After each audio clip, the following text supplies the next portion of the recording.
Everyone, welcome back to मन circle. आज मैं बात करने वाली हूँ कि बच्चेदानी में गांठ या रसौली क्यों हो जाती है और इसका कारण क्या होता है, इसका उपाय आप क्या कर सकती हैं। तो बच्चेदानी में गांठ होने के लिए बहुत छोटे से कारण से भी बच्चेदानी में गांठ बन जाती है। जैसे कि अगर कब्ज़ रहता है और लंबे समय तक ये कब्ज़ रहता है, तो जब लंबे समय तक कब्ज़ रहता है तो पेट के अंदर गर्मी बढ़ने लगती है और उसी गर्मी की वजह से जो गर्भाशय के अंदर की गर्मी होती है वो भी बढ़ने लगती है और इस वजह से यूट्रस में फिर गर्भाशय में समस्याएं शुरू हो जाती है और इस वजह से फिर गांठ बन जाती है। और जब ये गर्मी बहुत ज़्यादा बढ़ती है तो पीरियड भी डिस्टर्ब हो जाता है। पीरियड जल्दी जल्दी आने लगता है या कभी कभी देर देर से चढ़ के आता है और कभी कभी बहुत जल्दी जल्दी आता है। ब्लीडिंग भी ज़्यादा होने लगती है।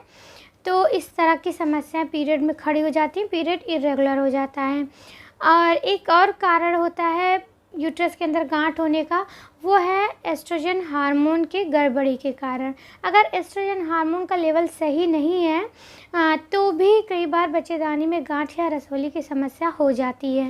अब एस्ट्रोजन हार्मोन क्यों बढ़ता है ज़्यादा, जब ये बढ़ता है तब ये दिक्कतें होती हैं। तो इसके बढ़ने के कई कारण होते हैं। अगर आपका वेट बहुत ज़्यादा है, बहुत तेज़ी से वेट गेन हो रहा है, ज़्यादा आप ध्यान नहीं दे रही हैं वेट कम करने के ऊपर, तो भी एस्ट्रोजन हार्मोन का लेवल बढ़ जाता है शरीर में। या अगर आप चाय या कॉफ़ी का सेवन बहुत ज़्यादा करती हैं, तो चाय या कॉफ़ी का सेवन ज़्यादा करने से कैफ़ीन की मात्रा शरीर में बहुत अधिक हो जाती है और इस वजह से एस्ट्रोजन हार्मोन का लेवल काफ़ी बढ़ जाता है। तो इस वजह से भी गांठ या रसौली की समस्या हो जाती है।